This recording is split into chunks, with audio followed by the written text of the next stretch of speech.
Hello everyone, Interact back here again with another entity education video. In this episode, we'll be covering the first licensed killer in the game, and the killer in my personal favorite slasher film of all time, The Shape, probably better known as Michael Myers.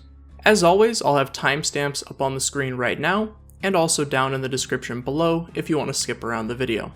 Now let's get started with Michael's base stats, where he really shows how truly uniquely designed he was, and still is. A lot of his base stats are intertwined with his power, which we'll end up covering more in depth in the power portion of this video.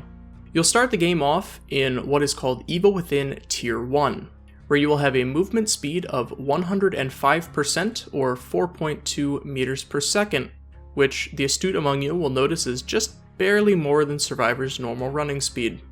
Evil Within 1 also has the normal vaulting speed of 1.7 seconds. You will also have a few properties that really only Michael gets. You will not have the red stain normally associated with killers, which will make you a lot harder to spot, especially when looping around terrain. You will also be unable to gain Bloodlust while in Tier 1, so you're strongly encouraged to use your power to get out of Tier 1 as quickly as possible, since you'll be easily looped and some pallet loops and window loops are basically infinites against a Tier 1 Michael. Another unique quirk of Michael's Evil Within Tier 1 is that you'll have a slightly reduced lunge range, which is actually pretty noticeable. You will also have an immunity to any detection perk from survivors, and have an absurdly tiny terror radius of only 6 meters. Stealth is really emphasized in Evil Within Tier 1. Once you've used your power, which once again we'll cover a little bit more in depth once we finish these stats, you'll go into what is called Evil Within Tier 2. Which is where you'll normally spend most of the match. Your speed will go up to the normal 115% or 4.6 meters per second. You'll regain the normal killer lunging distance. Your red stain will appear, and you'll be able to gain Bloodlust like normal. You do still get a few unique qualities to Mike, however.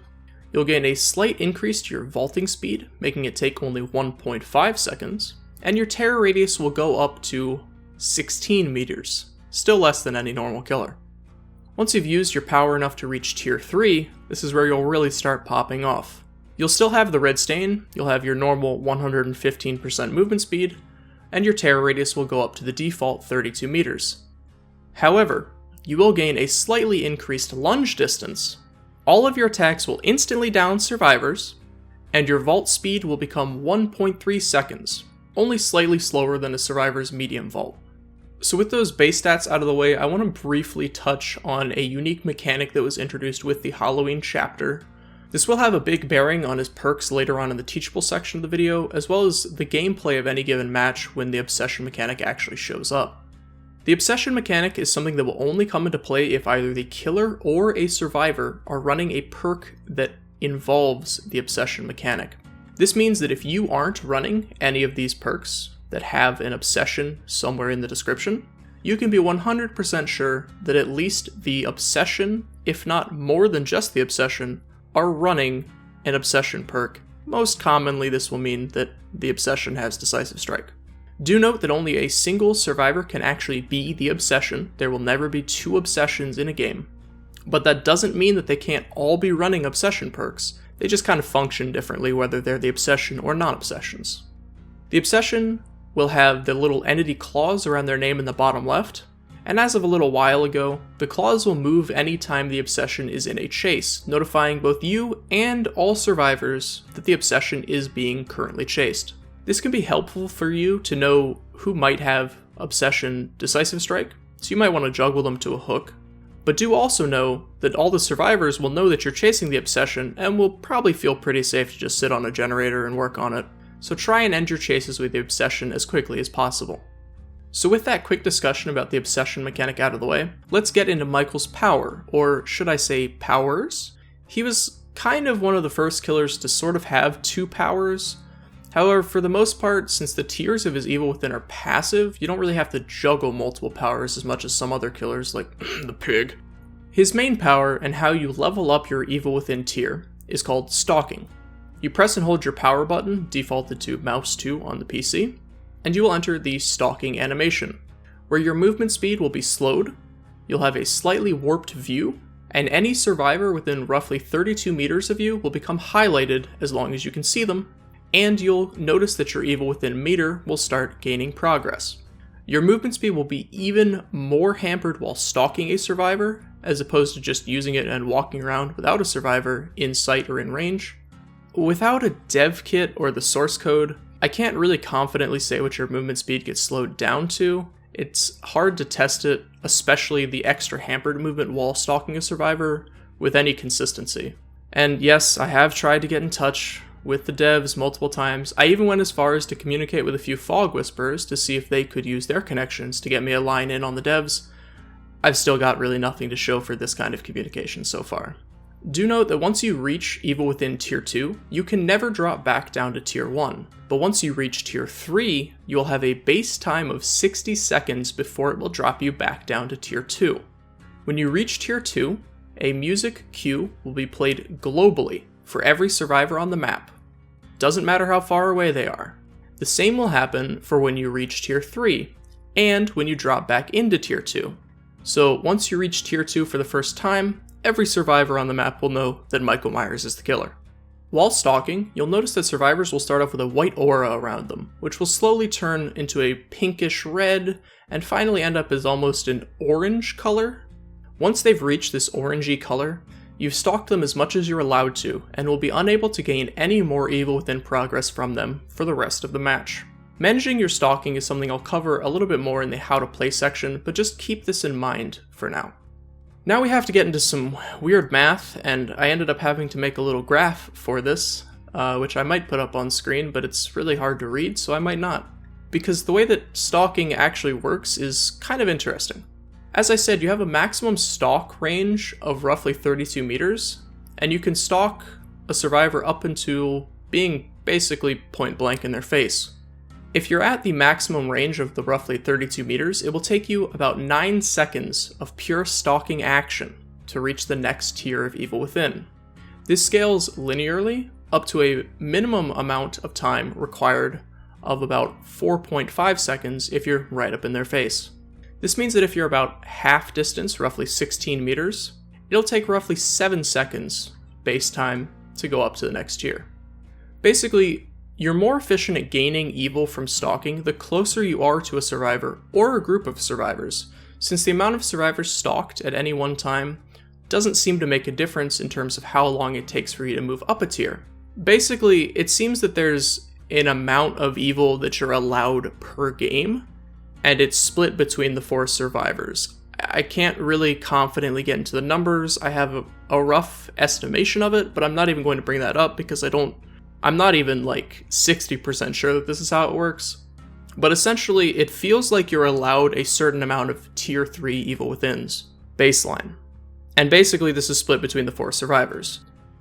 What this all comes down to is that stalking groups of survivors is a better approach, since you won't leave someone as a dried out stalk husk as quickly as if you're just stalking a single survivor at a time. It also means that you want to try and be as close as possible, but obviously unless the survivor is playing with their monitor turned off and no headphones plugged in, they'll see you and hear you if you're standing right next to them staring at them. I understand the gameplay reason behind this design decision, since obviously it's a lot harder to stalk at point blank range, so you should be rewarded for it. But in the movies, Michael is always kind of watching from a very far off distance, so lore-wise, I think it would have been cooler for you to gain more at a distance, but gameplay definitely comes before lore in a multiplayer video game. This is just me kind of nitpicking because I'm a really big fan of John Carpenter and his films. As I touched upon earlier, you do actually have to be able to see the survivor's hitbox for a certain amount of their hitbox, or else the stalking won't really work. Some places, survivors might think they're hidden, and they really aren't, and you're still stalking them, and some places, you can see them clearly with your eyes, but for some reason, Michael doesn't pick up on them stalking. Hitboxes in Dead by Daylight are really weird, as I've stated before on many occasions, and I'm sure pretty much everybody knows by now. Just be sure to either watch your evil within meter, or the glowing aura of the survivor, to make sure that you're actually gaining something, or else you'll just end up wasting your time staring at what the game perceives as nothing. If the aura doesn't show up even though you can see the survivor, you'll know that you actually aren't stalking them, they're hidden behind the hitbox of a box or something.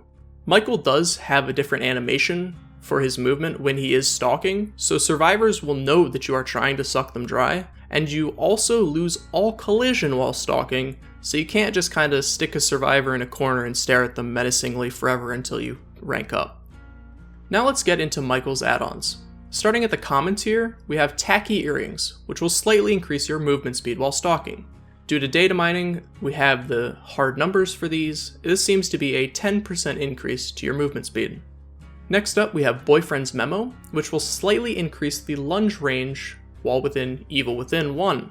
This is pretty useless and really only used while using a later add-on, the Scratched Mirror.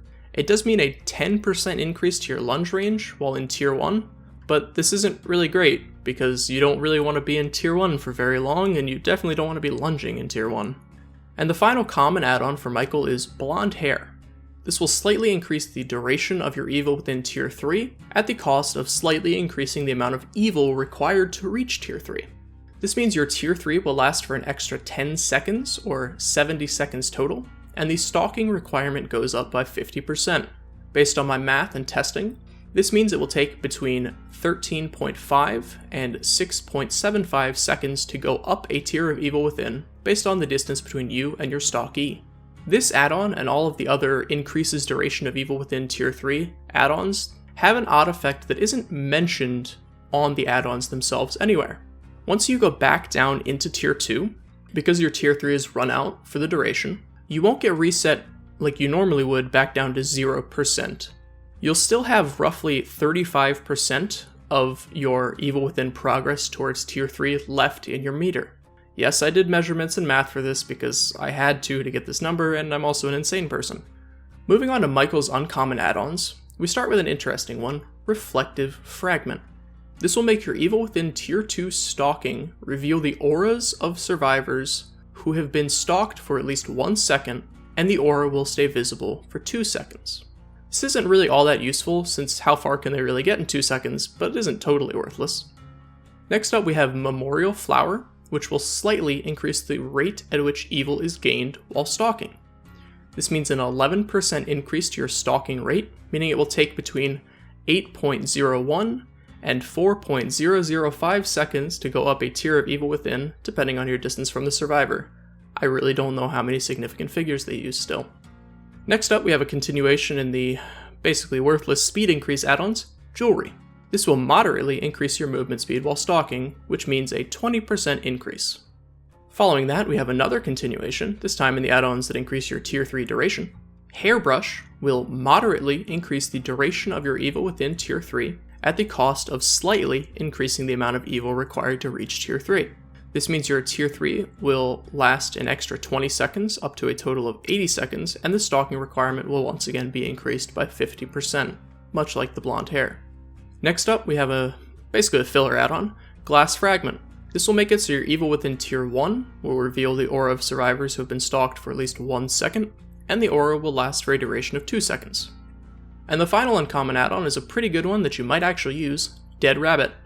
Dead Rabbit will moderately decrease your terror radius while in Evil Within Tier 2, and moderately increase your terror radius while in Evil Within Tier 3. This means a 25% decrease in terror radius, or 4 meters in Tier 2, bringing it down to a base of 12 meters, and a 25% increase in terror radius in Tier 3, or 8 meters, bringing it up to a base of 40 meters.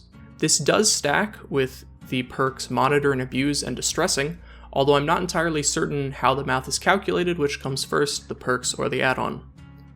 Moving on to Michael's rare add-ons, we start off with the continuation in the aura cycle, Mirror Shard. This will make it so Evil Within Tier 2 will reveal the aura of survivors who have been stalked for at least 1 second, and the aura will stay visible for 5 seconds. Next up, we have a unique add-on, Judith's Journal. This will make a survivor in the match the Obsession, and also considerably increase your stalking rate against only the Obsession. This means an increase in your stalking rate by 40%, making you take between 5.4 and 2.7 seconds to go up a tier of Evil Within, once again depending on the distance between you and only the Obsession. This will not affect non-obsessions, even if they are running Obsession perks. Following up on the unique add-on, we have another continuation in the cycle, Jewelry Box. Jewelry Box will considerably increase your movement speed while stalking. This means a 30% increase to movement speed while stalking. And continuing our continuation in cycles, wow, that was fun to say, we have J. Myers Memorial. Despite basically missing a word or being grammatically incorrect, this add-on will moderately increase the stalking rate between you and all survivors. This means an increase in stalk rate by 25%, making it take between 6.75 and 3.375 seconds to go up a tier of Evil Within, depending on your distance between you and the target of your intense staring. Furthering our continuation in cycles, we have Hairbow. This will considerably increase the duration of your Evil Within Tier 3 at the cost of slightly increasing the amount of Evil required to get there.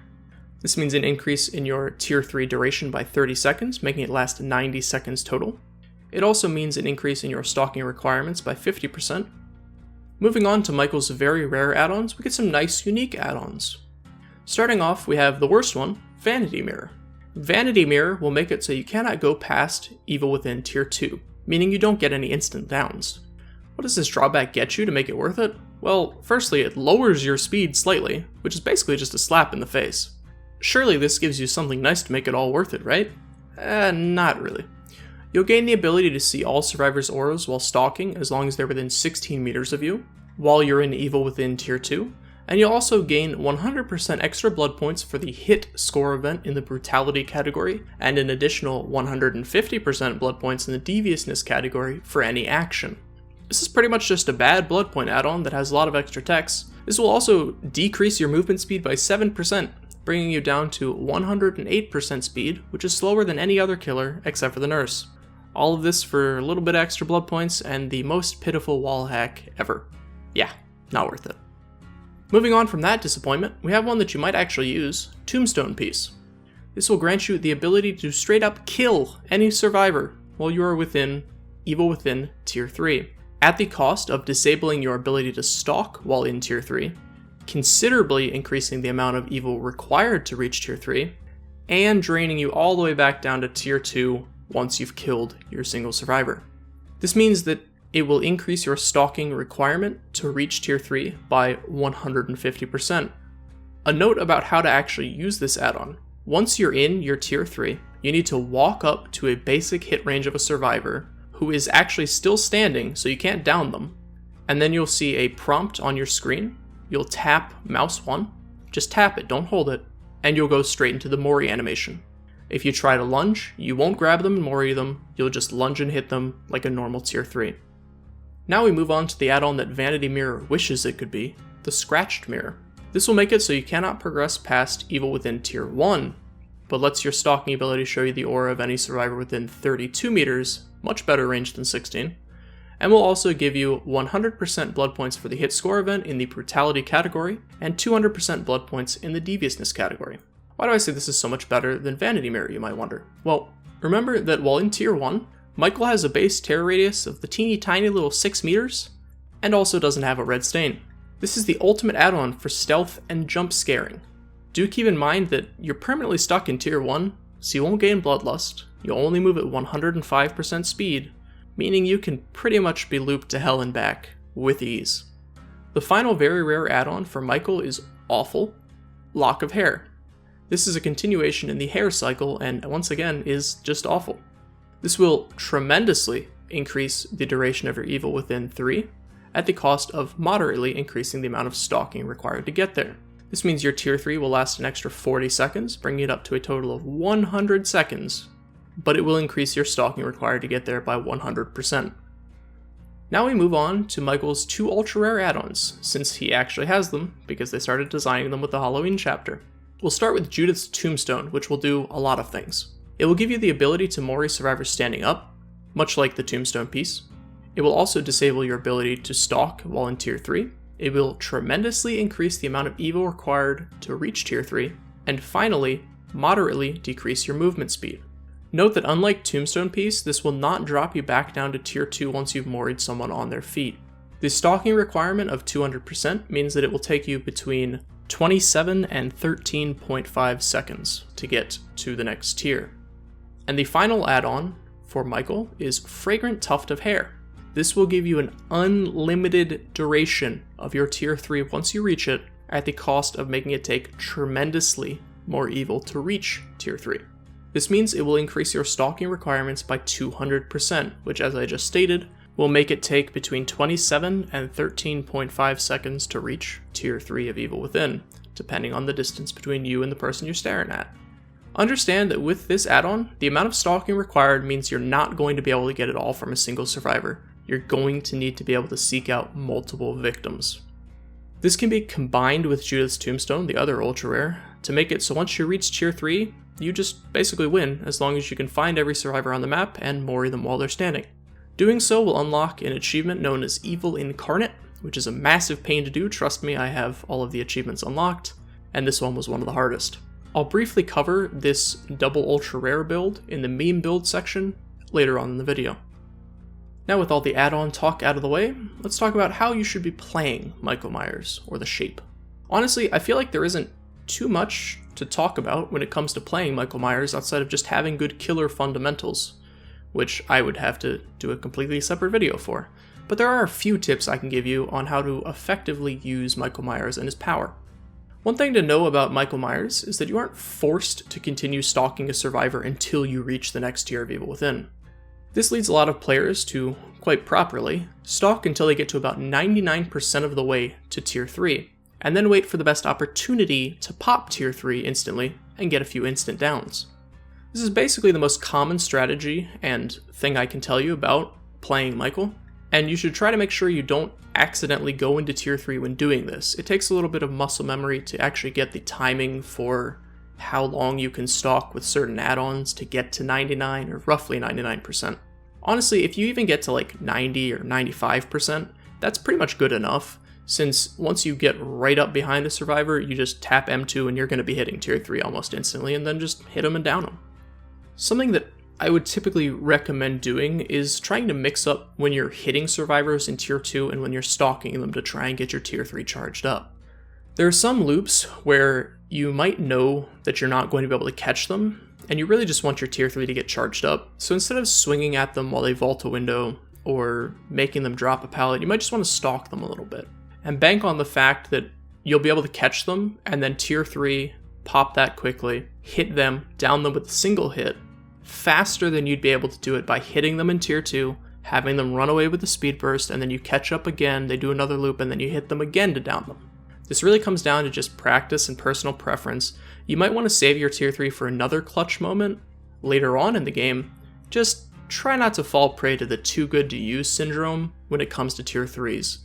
You have a fair amount that you can actually get every game. You don't want to be, oh, I'm holding this tier 3 for this good moment, and then all the generators are done and you've never popped tier 3 and they all escape. Pop it as often as you can when it is useful.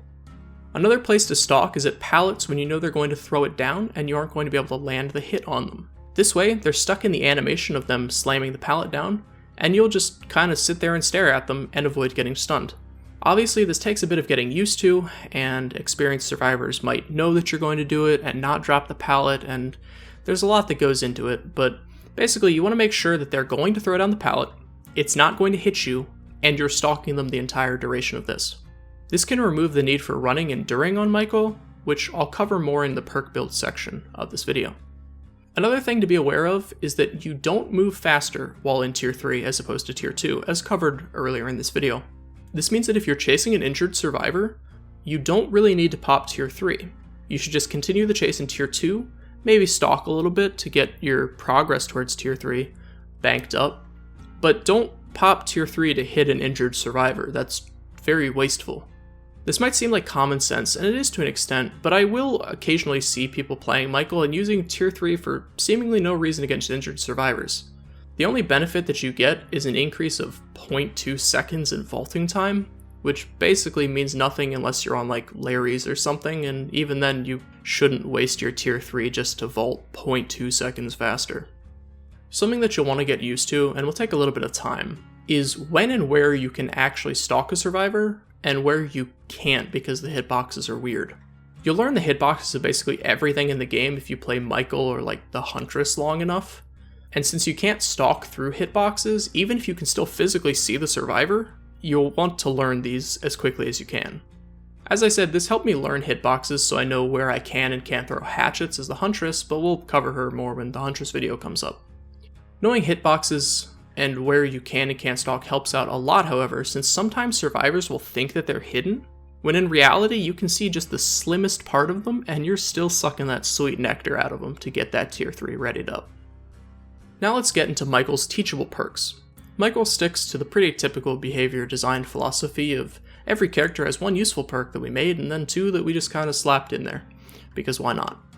At level 30, you'll unlock the Teachable for the perk Save the Best for Last. Save the Best for Last will make one of the survivors in the match become the Obsession, whether or not they have any Obsession perks of their own.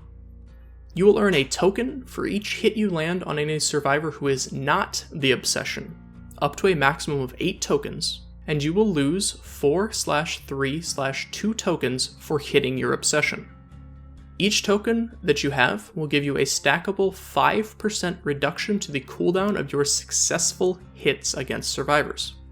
Do note that if you end up killing your Obsession, you can no longer gain any tokens, although you do get to keep any tokens you have left over for the rest of the match. This perk basically says it all in the name, Save the Best for Last.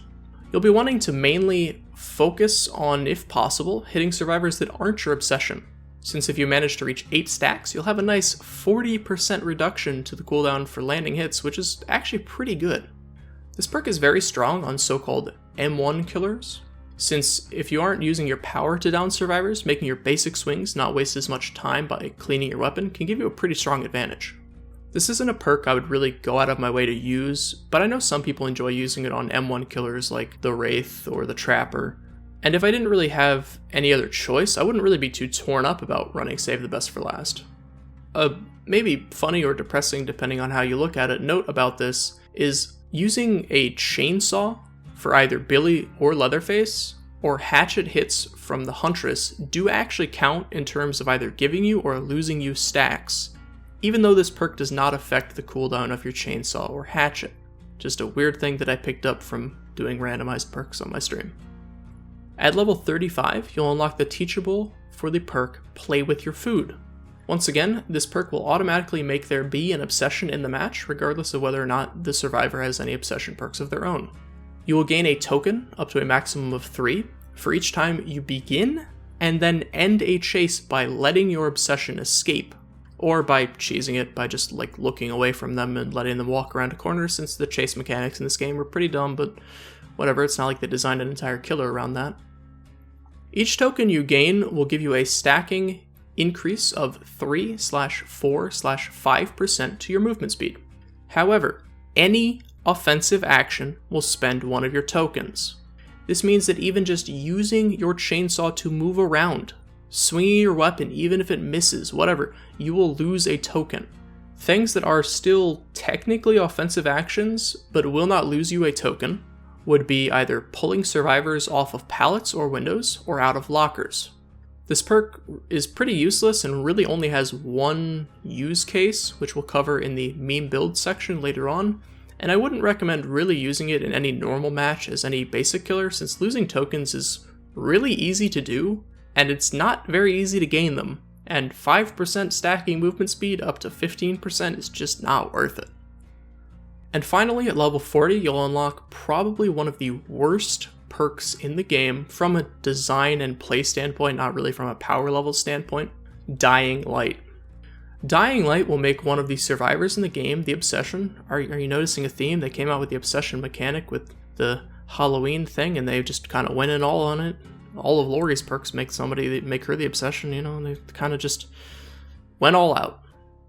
Dying Light will grant the Obsession a 38/44/50% increase to the speed of any altruistic action they perform, whether it be healing themselves, healing someone else, unhooking, whatever. If it's an altruistic action, they get a big old buff to it. Once you kill the Obsession, however, completely kill them, remove them from the game, all other survivors will gain a 19/22/25% penalty to their repair, healing, and sabotage speed.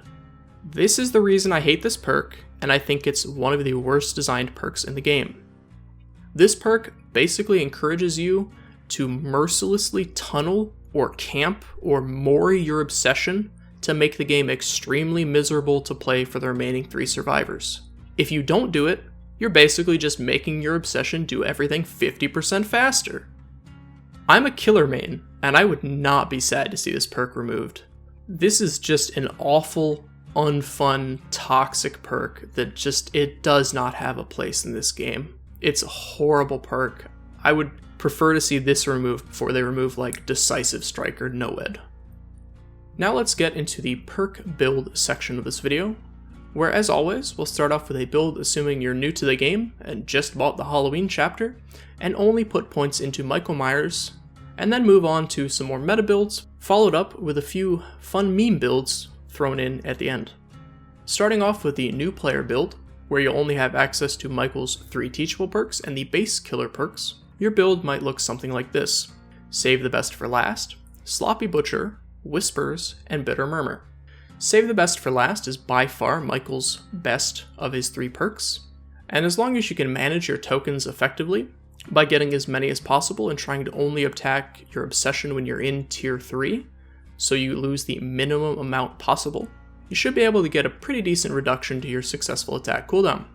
Sloppy Butcher will make healing slower for the survivors, which will help out since stalking all the way up to tier 3 can take a little bit of time if you aren't on a nice open map that lets you stalk easily. Whispers I've talked about a lot before, but it'll help you figure out where survivors are so you can get to them and stalk them to build up your meter, and not waste your time if you see that they're not in the area because Whispers isn't lit up. Bitter Murmur gives you a little bit of extra tracking ability every time the survivors finish a generator as well. Now, assuming that you have every perk in the game unlocked, a typical meta build for Michael will look something like this: Barbecue and Chili, Hex Ruin, Enduring, and Spirit Fury. This is your typical M1 killer meta build, since at its core, while he can get some instant downs while in tier 3, at the end of the day you're basically just an M1 killer with a little bit of extra oomph behind your M1s occasionally. Some substitutions might be dropping Spirit Fury for Monitor and Abuse and dropping Enduring for Whispers. Monitor and Abuse makes your terror radius in tier 1 literally 0 and only 8 meters in tier 2. So you can stalk with ease as long as survivors don't physically spot you. Your terror radius will be basically non-existent. The FOV does actually make stalking a bit easier, since stalking is based on what you can physically see, not a fixed cone in front of you. Personally, I don't really like Monitor and Abuse, since getting from tier 1 to tier 2 isn't really all that difficult, and once you hit tier 2, every survivor on the map knows that you're playing Michael Myers, and they're typically going to keep using their eyes to spot you instead of relying on hearing a heartbeat for a terror radius. At lower ranks, and even sometimes at higher ranks, but to a lesser degree, you can get success from Monitor and Abuse. I personally just don't find it all that great. And if you do drop the Spirit Fury Enduring combo, you do get Whispers, which is really amazing, so it's really up to you which you'd prefer. Getting into some other perks that you might consider running Brutal Strength. Since a lot of survivors are not going to try to risk getting an extra loop out of pallets against a tier 3 Michael, since hitboxes in this game are finicky at best, they might be dropping them early, and Brutal Strength can help you save a few precious seconds in your tier 3. Bamboozle can be nice to take advantage of Michael Myers' already quickened vaulting speeds, and cutting off pesky windows that you might lose time trying to loop, such as the Ironworks window. Knockout is an interesting perk that you might want to try if you're trying to slug during tier 3 to attempt to snowball as hard as humanly possible, and down as many survivors as possible without wasting precious seconds trying to pick them up and hook them, and maybe even waste time with them trying to find their slugged friends to heal them. I always recommend Pop Goes the Weasel in these videos, even though I do think its use case is a bit narrow, but the reason that I do recommend it is I really do want it to be a decent alternative to Ruin. It just needs a bit of love from the devs, honestly. Blood Warden is basically become a meme at this point to recommend in these videos, and if you make it to the end game where you can get it to work with you, and maybe every survivor hasn't been stalked all the way out, and you can actually get a tier 3, so you down them instantly and hook them to get it to proc, it's really good. You keep them locked in with you, and then you slap them with tier 3, and they're all down. Yeehaw. Now let's get into a few meme builds for Michael Myers. Michael is kind of blessed in the fact that there are so many memes built around his unique add-ons and his unique power and strengths, but I'll briefly touch on just a few of them since I don't want this video to be like 2 hours long. But feel free to leave a comment with any Myers meme build that I skipped over or forgot about or you just enjoyed using. There are a few meme builds that involve the add-on Scratched Mirror, so we'll start there. The first is just your general Scratched Mirror build, nothing too special about it. You typically run the add-on Scratched Mirror along with Boyfriend's Memo to get that increased lunge range since you're going to be in Tier 1 the entire game, and your perks would look something along the lines of Barbecue and Chili, Monitor and Abuse, Hex Ruin, and, yes, Hex No One Escapes Death. You'll typically want to burn a map offering with this build that will take you to a map that has a lot of tight corridors with a lot of twists and turns so you can sneak up on people easily and jump scare them, which is why this is typically called Jump Scare Myers, and just kind of pull them off of generators so you sort of have an instant down. The maps you're going to want to be playing on are either Gideon Meatpacking Plant or the game, or Larry's, or whatever the heck Larry's is also referred to as. I just call it Larry's. Playing this build in an open map, like a Coldwind Farms map or a McMillan map, is absolutely miserable. Trust me, I've been there. You will get looped so easily at pallets if people can see you coming. But if you have a tight corridors map like Larry's of the game, and you can use your wall hacks of 32 meters to get up behind people and sneak up on them, you can grab them off generators, you can hit them, get that extra BP. Just understand that this build can be extremely frustrating because you're going to be moving so slowly. You're going to be unable to gain Bloodlust. Your lunge is horrible. Pallet loops and window loops will pretty much make you want to stop playing the game, and certain tiles can basically be infinites due to the fact that you have a slowed vaulting and movement speed. The next meme build is really something I would not suggest playing. It's just a build that basically you pay Twitch streamers to suffer through, and it's called Fat Myers or some variation of that, depending on who you ask. The name comes from the fact that you run slower with both Scratched Mirrors and Judith's Tombstone, making you move like absurdly slow. I believe it's even slower than Survivors. It's like 98.75% or something. It's a garbage build. Just don't personally run it, just make someone else run it and then enjoy their misery, I guess, if you like that kind of thing. I don't know if I would really call the next one a meme build per se. Let's just call it the Evil Incarnate build. You're going to want to run both of Michael's ultra rare add-ons, and then a perk build that looks something like Whispers, Monitor and Abuse, Hex Ruin, and Play with Your Food. The aim of this build is to get you into Tier 3 as fast as you possibly can, while also gaining as many stacks of Play with Your Food as you possibly can, to make it so you can catch up to Survivors a bit easier, since the ultra rares slow you down a little bit. And then you just mori every survivor in the game. Oddly enough, it doesn't actually count as an offensive action if you walk up behind them with the tombstone and mori them while standing, so you get to keep all your tokens, which is pretty cool. If you do this build, you actually will D-rank, which is kind of hilarious and shows the flaws of the emblem system, but I'm not going to get into my problems with the emblem system in this video. This would be way too long. The next build, which is actually a meme, once again, would be the delete windows / delete everything build, depending on how you build it. This build aims to make it so that windows mean absolutely nothing. You will vault them absurdly fast. Pallets will mean nothing to you. You'll become an unstoppable, unloopable force. Your build will look something along the lines of running the add-ons Fragrant Tuft of Hair and J. Myers Memorial, so you can get to Tier 3 quickly and then stay there for the rest of the match. And then the perks, something along the lines of like Fire Up, Bamboozle, Brutal Strength, and Iron Maiden. You might want to replace Iron Maiden with like Spirit Fury or Enduring so you don't get stunned by pallets as much, or you can get through pallets a little bit easier. This isn't really like a hard and fast build guide. This is just a meme after all. Basically, this build would be played out like any normal game of Dead by Daylight as Michael Myers, except you will go through windows so fast, it's hilarious. You'll break pallets so fast, it's hilarious. If you have Iron Maiden, you'll pull survivors out of lockers so fast, it's hilarious. There won't be anywhere that survivors will really feel safe going to, but keep in mind you have no way of slowing down the game, so you might just find that by the time you reach your first Tier 3, all the generators are popped, and you don't have any momentum, and they all leave. That's why it's a meme build, not a meta build.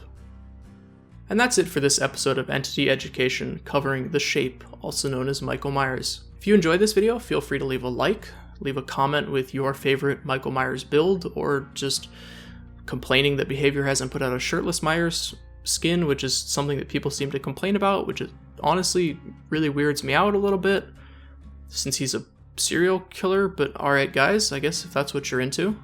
Feel free to subscribe for more.